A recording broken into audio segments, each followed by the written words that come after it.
নমস্কার সকলকে, অর্থাৎ সকল ছাত্রছাত্রীদের জানাই শিক্ষা স্রোতের তরফ থেকে আন্তরিক শুভেচ্ছা। আজকে আমি ক্লাস 8-এর একটি পড়া প্রেক্ষাপট করব, বা একটি পড়া আমি বোঝাতে চলেছি। একটি অধ্যায়, তার নাম হচ্ছে গড়াই নদীর তীরে। লেখক হচ্ছেন জসিমউদ্দিন।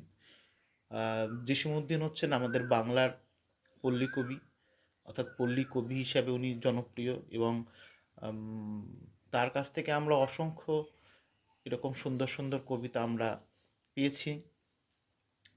তাহলে আমরা আজকে পড়াচ্ছি গড়াই নদীর তীরে। দেখো, খুব মন দিয়ে শুনবে বা খুব মন দিয়ে বুঝবে।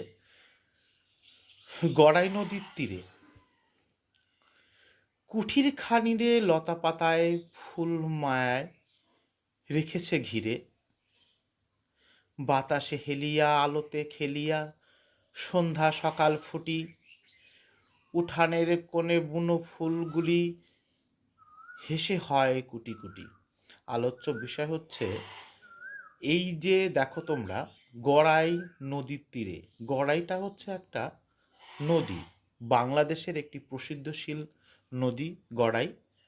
হয়তো বা এখন আর নেই গড়াই নদীটা বাংলাদেশে। সেই জসিমউদ্দিন সেই গড়াই নদীকে ঘিরে বা একটা সুন্দর গ্রামকে ঘিরে এই কবিতাটা তিনি প্রেক্ষাপট করেছিলেন। তা দেখো, গড়াই নদীর তীরে একটি সুন্দর ছোট্ট একটি কুঠির আছে। তোমরা এখানে দেখতে পাবে এই যে সুন্দর একটি গড়াই নদী, এটা সুন্দর একটি কুঠির। সেই কুঠিরে, কুঠির মানে একটি ঘর বা সুন্দর একটি সাজানো একটা ঘর রয়েছে। সেই ঘরে আঙিনা জুড়ে সুন্দর লতানো ফুল গাছ আছে। সেই লতানো ফুল গাছ রয়েছে সেই কুটিরটাকে ঘিরে। মানে কুটিরটা পুরো লতা পাতা দিয়ে ঘেরাও, মানে ঘিরে রয়েছেন। হ্যাঁ, সেই কুঠিরটার যে লতা পাতায় ঘেরা রয়েছে, সেইখানে কি হচ্ছে, সন্ধ্যার সময় তোমরা দেখবে নদীর ধার থেকে সুন্দর হাওয়া বয়। হ্যাঁ, সেই নদীর ধার থেকে সুন্দর হাওয়ার জন্য সেই লতা পাতাগুলো কি হচ্ছে, হেলছে, মানে খেলে বেড়াচ্ছে। দেখো, তাই বলেছে এখানে, বাতাসে হেলিয়া আলোতে খেলিয়া। মানে বাতাসও হেলছে, আবার সেই জায়গাটায় সুন্দর একটি মিষ্টি আলো কিন্তু সেইখানে বা সেই লতা বা কুঠিরের ওপরে সুন্দর পড়ছে। কারণ সন্ধ্যা আলোতে খেলিয়া সন্ধ্যা সকাল ফুটি, অর্থাৎ সকালেও ফুটছে সেই ফুলগুলো, অর্থাৎ সন্ধ্যার সময়ও কিন্তু সেই ফুলগুলো ফুটছে। কোন ফুলগুলি?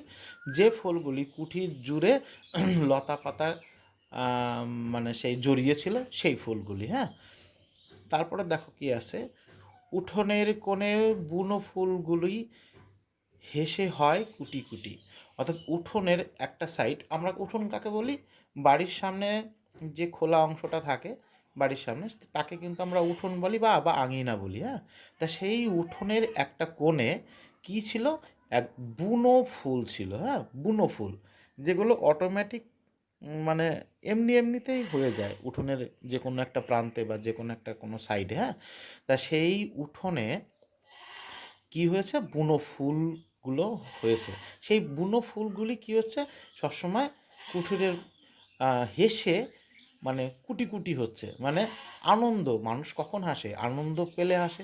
তাহলে এত সুন্দর একটা মানে সৌন্দর্য হয়ে রয়েছে সেই গ্রাম্য মানে জীবনে। হ্যাঁ, গ্রাম্য যে বৈশিষ্ট্যতে বা সেই গড়াই নদীর ধারে যে কুটিরটা সুন্দর একটি গ্রাম্য পরিবেশ ফুটে উঠেছে, তা সেইখানে এই বুনো ফুলটা, অর্থাৎ সেই কুঠির, এই কুঠিরের কোনো আঙিনায় তোমার হচ্ছে সেই বুনো ফুলটা হেসে কুটোকুটি হচ্ছে, কুটি কুটি হচ্ছে। তারপরে দেখো কি বলছে, মাচালের পরে শিমলতা আর লাউ কুমড়ার ঝাড়। মানে এই যে কুঠির, হ্যাঁ, তো এই কুঠিরের কোনো সামনে বা উঠোনের কোনো সামনে কি ছিল, একটা মাচাল ছিল। ঠিক আছে? তোমরা দেখতে পাবে যে পটলের মাচাল মাচাল করা থাকে, সেখানে পটলের লতানো গাছ থাকে, সেখান দিয়ে সুন্দর পটল হয়। বা দেখবা কোনো বাড়িতে বা কারো বাড়িতে মাচালের উপরে লাউ, শিম, উচ্ছে এগুলো ধরনের হয়। ঠিক সেই রকম একটা মাচাল করা রয়েছে। সেই মাচালের উপরে লতানো ধরনের গাছ, হ্যাঁ? লতানো গাছ না হলে তো মাচাল হয় না, বা মাচাল উপরে উঠতে পারে না। তা সেই মাচালের উপরে শিম গাছ রয়েছে, লতা, শিমের লতা রয়েছে, আর হচ্ছে লাউ কুমড়োর, দেখো শিমের লতা রয়েছে আর লাউ কুমড়োর ঝাড় রয়েছে, হ্যাঁ? তাহলে শিম গাছ আর হচ্ছে লাউ কুমড়ো, ঠিক আছে? লাউ আবার কুমড়ো, ঠিক আছে? লাউ আলাদা কিন্তু, কুমড়ো আলাদা কিন্তু, ঠিক আছে? তা সেই লতা কি করেছে, সেই তোমার হচ্ছে এই যে তোমার হচ্ছে সেই মাচালের ওপর দিয়ে কিন্তু রয়েছে, ঠিক আছে? আড়াআড়ি করি দোলায় দোলায় ফুল ফুল যত যার, অর্থাৎ সেই মাচালের উপরে শিমের ফুল রয়েছে, লাউয়ের ফুল রয়েছে, কুমড়োর ফুল রয়েছে। দেখো কত সুন্দর একটা প্রেক্ষাপট করেছেন লেখক, হ্যাঁ? তা লাউ, লাউয়ের ফুল, শিম, হ্যাঁ, তারপরে হচ্ছে কুমড়োর ফুল, ঠিক আছে? তা এই সব জিনিসগুলো কিন্তু যারা আমরা শহরে বসবাস করি তারা কিন্তু এই লাউ ফুল আমরা দেখি না, কুমড়োর ফুল আমরা দেখি না, শিম গাছের ফুল কিন্তু আমরা দেখি না। তা এখানে দুষ্প্রাপ্য জিনিসগুলো কিন্তু এখানে প্রেক্ষাপট করেছেন লেখক জীবনানন্দ, এই সরি, হ্যাঁ, জসীমউদ্দিন। তারপরে দেখো কি আছে, তল দিয়া তার লাল নোটে শাক, মিলেছে রঙের ঢেউ। মানে এই যে কুমড়ো গাছ, কুমড়োর যে মাচাল, মাচালের উপরে কুমড়ো, মাচালের উপরে কুমড়ো, তারপর হচ্ছে লাউ, শিম গাছ রয়েছে, আর এর তলা দিয়ে কি রয়েছে, এর তলা দিয়ে রয়েছে কি, নোটে শাক, অর্থাৎ লাল নোটে শাক, হ্যাঁ? যেগুলো লাল লাল এক ধরনের শাক হয় না বাজারে, যেগুলো তোমরা সচরাচর দেখতে পাও, তা সেই লাল লাল শাকগুলো কিন্তু তলা দিয়ে রয়েছে, ঠিক আছে? তারপর দেখো কি রয়েছে, লাল শাড়িখানি রোদে দিয়ে গেছে এ বাড়ির বধূকেও।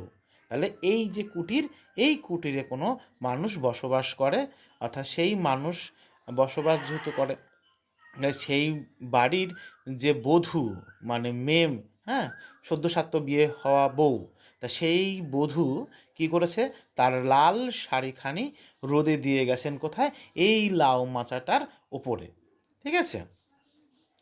মাঝে মাঝে হেথা এদো ডোবা হতে ছোট ছোট ছানা লয়ে, এদো ডোবা শব্দের অর্থ হচ্ছে যেখানে আহ, অনেকটা বিশেষ জল নয়, বা অল্প কাদাযুক্ত জল, হ্যাঁ, মানে বিশেষ, মানে অনেক জল না, এক হাঁটুর নিচে জল থাকে, বা এক হাঁটুর আরও নিচে থাকে, পায়ের পাতা আহ, ডুবে যায় এরকম জল রয়েছে। সেই জলের ওপর দিয়ে কী হয়েছে, সেই জলের ওপর দিয়ে হেঁটে হেঁটে কারা এসেছে, হেঁটে মাঝে মাঝে ছোট ছোট ওই এদোডোবা হতে কিছু ছোট ছোট ছানা, ছানা মানে কি, বাচ্চা বা শিশু, হ্যাঁ, ছোট ছোট ছানা লয়ে কে এসছে, অর্থাৎ ডাউক মেয়েরা বেড়াতে এসেছে গানে গানে কথা কয়ে, অর্থাৎ মাঝে মাঝে হেথা এদোডোবা হতে, মাঝে মাঝে এদোডোবা হতে, মানে ওই যে বাড়ি, ওটা কুঠিরে বেড়াতে এসেছেন কে, ডাউক মেয়েরা, মানে মেয়ে ডাউক পাখি, হ্যাঁ, মেয়ে ডাউক পাখি, তার যে ছেলে পুলে বা তার যে বাচ্চা, সেই ছোট ছোট ছানাদের নিয়ে সে কি, এই যে কুঠিরের আশেপাশে, মানে এই কুঠিরটাকে তারা বেড়াতে এসেছে, মানে দেখতে এসেছে কুঠিরটাকে, হ্যাঁ, বা কুঠিরের আশেপাশে দিয়ে তারা ঘুরে টুরে বেড়াচ্ছে। তারপর দেখো কি রয়েছে, গাছের শাখায় বনের পাখিরা নির্ভয়ে গান করে, এখনও তাহারা বোঝেনি হেথায় মানুষ বসত করে। অর্থাৎ গাছের শাখায়, মানে কি, গাছের যে ডাল, বা সেই ডালে বনের পাখিরা নির্ভয়ে গান করে, মানে সেখানে গাছের ডালে বসে বসে বনের পাখিরা কি করছে, গান গাইছে। এবং কোথায়, এই কুঠুরির পাশে, হ্যাঁ, তা সেই কুঠুরিতে যে মানুষ, হ্যাঁ, ওখানে যে বলেছে গায়ের তোমার হচ্ছে বধূরা সেই শাড়ি পরে শাড়ি শুকোতে দিয়েছিল, অর্থাৎ সেখানে যে মানুষ বসবাস করে সেইটা কিন্তু এখনও সেই পাখিরা কিন্তু বুঝতেই পারেনি যে ওখানে কিন্তু মানুষ বসবাস করে। কারণ গ্রাম্য সাইডে দেখবা কোলাহল কম থাকে, মানে কোলাহলই হয় না বললেই চলে। তা অর্থাৎ চেঁচামেচি হট্টগোল হচ্ছে না সেই বাড়িতে, অর্থাৎ একটা সুন্দর পরিবেশ সৃষ্টি হয়েছে সেই বাড়ির আশেপাশে। অর্থাৎ সেই সেই জন্য কিন্তু এই যে গাছের শাখায় বসে বসে যে পাখিরা গান গাইছিল, অর্থাৎ তারা জানতোই না যে এই কুঠুরিতে বা কুঠিরি মানে কুঠিরতে, অর্থাৎ সেই যে বাড়িতে, সেই বাড়িতে কোনো মানুষ বসবাস করছে বা করে। সেই দেখো সেই বাড়ির কি বলেছে তারপরের প্রেক্ষাপট, সেই বাড়ির যে বধূ, সেই বধূ কি করেছে, মটরের ডাল, মুসুরের ডাল, কালোজিরা আর ধনে, লঙ্কা মরিচ রোদে শুকাইছে উঠোনেতে সযতনে। অর্থাৎ সেই যে বাড়ির যে বধূ, সেই বধূ কী করেছে, যে উঠোন আছে বাড়ির সামনে যে জায়গা ফাঁকা জায়গাটা তাকে বলা হয় উঠোন, সেই উঠোনেতে কি করেছে, উঠোনেতে মটরের ডাল, মুসুরের ডাল, কালো জিরা আর ধনে, লঙ্কা মরিচ, আর হচ্ছে লঙ্কা মরিচও হচ্ছে মানে লঙ্কাই, ঠিক আছে। মানে এটা মরিচ শব্দের অর্থ হচ্ছে বাংলাদেশে বা উত্তর বাংলার বা ফরিদপুর এই সমস্ত এলাকার মানুষরা কিন্তু এই লঙ্কাকে মরিচ বলে, হ্যাঁ। তা এই মরিচ, মটরের ডাল, তারপরে মসুরের ডাল, কালো জিরা, ধনে এইসব কিন্তু কি করেছে, শুকোতে দিয়েছে। শুকোতে কেন দেয়, কারণ জিনিসটা ভালো থাকে বা 2-4 দিন বা আরও 1 মাস যাতে সযত্নে তারা ব্যবহার করতে পারে, তার জন্য সেই জিনিসগুলো, অর্থাৎ সেই জিনিসগুলো কিন্তু তারা রোদে শুকোতে দিয়েছে। লঙ্কার রং, মুসুরের রং, মটরের রং আর জিরা ধনের রঙের পাশেতে আলপনা আকাকার। অর্থাৎ লঙ্কার একটা রং আছে, মুসুরের একটা রং আছে, মটরের একটা রং আছে, জিরের একটা রং আছে, ধনের একটা রং আছে। অর্থাৎ যেখানে উঠোনেতে এরকম গোল গোল করে কিন্তু তারা রোদে দিয়েছে। অর্থাৎ সেই দৃশ্যটাকে মানে বিভিন্ন কালার, বিভিন্ন ধরনের কালার সৃষ্টি হচ্ছে। মানে ধনে রোদে দিয়েছে মানে ধনের কালারটা এক ধরনের, তারপরে হচ্ছে জিরের কালারটা এক ধরনের, লঙ্কার কালারটা এক ধরনের, তারপরে হচ্ছে মুসুর ডালের কালার এক ধরনের। অর্থাৎ এই যে বিভিন্ন ধরনের রং, ঠিক আছে, এই রঙের জিনিসগুলো যখন উঠোনেতে রোদ দিয়েছে মানে বধূ, তখন মনে হচ্ছে সেই রংটা মনে হচ্ছে যেন কে যেন আলপনা এঁকে রেখে গেছে, যেন একখানি সুখের কাহিনী নানান আঁকড়ে ভরি, এ বাড়ির যত আনন্দ হাসি আঁকা জীবন্ত করি। অর্থাৎ এই যে তাদের যে বাড়ি এবং তাদের যে লাউ মাচা, উঠোন, অর্থাৎ এইটা হচ্ছে দেখো এই সব জিনিসগুলোই হচ্ছে কি বলতো একটা কাল্পনীয় বিষয়। আমাদের এখন কি ড্রয়িং আঁকি আমরা, তা এই সমস্ত কাল্পনীয় বিষয়গুলো আমরা ড্রয়িং আঁকি বা একটা সুন্দর একটা দৃশ্য কিন্তু আমরা দেখে সেগুলোকে কিন্তু আমরা আঁকতে শুরু করি, তাই তো। তা সেই যে লেখক অর্থাৎ জসিমউদ্দিন, অর্থাৎ জসিমউদ্দিনের মনে হচ্ছে যে এটা একটা এত সুন্দর একটা প্রাকৃতিক পরিবেশ, সেই প্রাকৃতিক পরিবেশটাকে লেখক মনে করেছে কি একটা কাল্পনিক একটা ছবি, অর্থাৎ সেইটাকে কি বলেছে, সেইটাকে অর্থাৎ জীবন্ত করে দেওয়ার মতো বলেছে, জীবন্ত মানে জীবন্ত হয়ে গেছে মনে হচ্ছে। তা এখানে তিনি প্রেক্ষাপট করেছেন। তারপরে আবার লাইন দেখব কি আছে,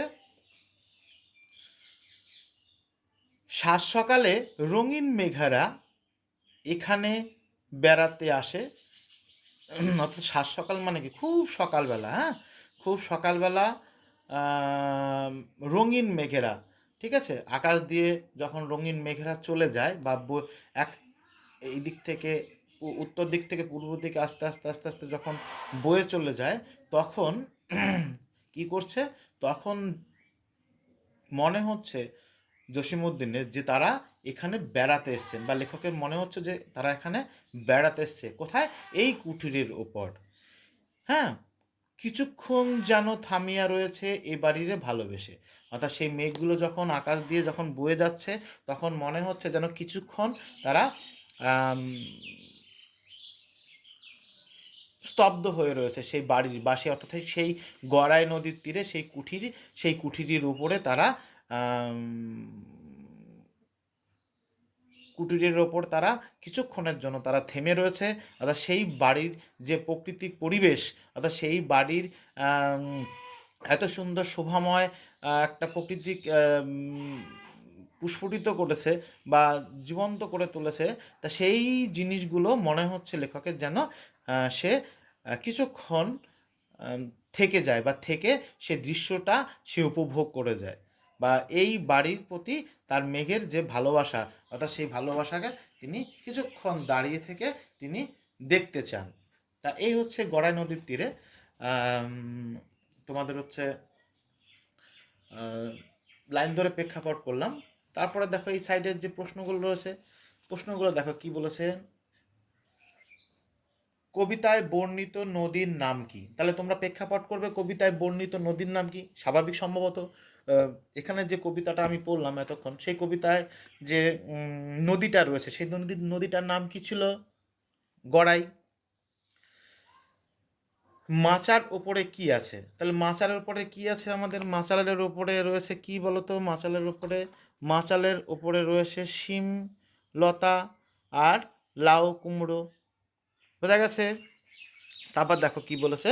তারপর বলেছে মানুষের বসত করার কথা এখানে কারা বোঝেনি।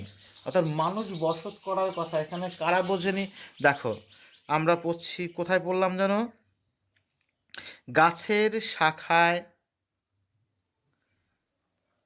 বনের পাখিরা নির্ভয় গান করে, এখানে তাহারা বোঝেনি হেথায় মানুষ বসত করে। তাহলে কারা? বনের পাখিরা। বোঝা গেছে? তাহলে বনের পাখিরা এখনো বুঝতেই পারেনি যে সেখানে মানুষ কিন্তু বসবাস করছে।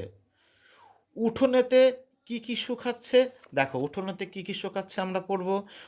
উঠোনেতে শুকাচ্ছে হচ্ছে, দেখো, মটরের ডাল, মসুরের ডাল, কালো জিরা আর ধনে, লঙ্কা মরিচ রোদে শুকাচ্ছে। দেখতে পেয়েছো? আচ্ছা, ভেরি গুড। উঠোন বাড়িকে বাড়িটিকে ভালোবেসে কারা বেড়াতে এসে কিছুক্ষণ থেমে যায়? এই দেখো এখানে প্রেক্ষাপট আছে। দেখো কি বলেছে। সাত সকালে রঙিন মেঘেরা এখানে এখানে বেড়াতে এসে কিছুক্ষণ যেন থামিয়া রয়েছে। তাহলে কি হবে এখানে? রঙিন মেঘেরা। বুঝতে পেরেছ? তাই এরকম করে সুন্দর করে বুঝলে এই প্রশ্নগুলো মনে হবে, এই প্রশ্নগুলো কি মনে হবে? একদম প্রেক্ষাপট কিন্তু খুব সহজ বলে তোমাদের মনে হবে।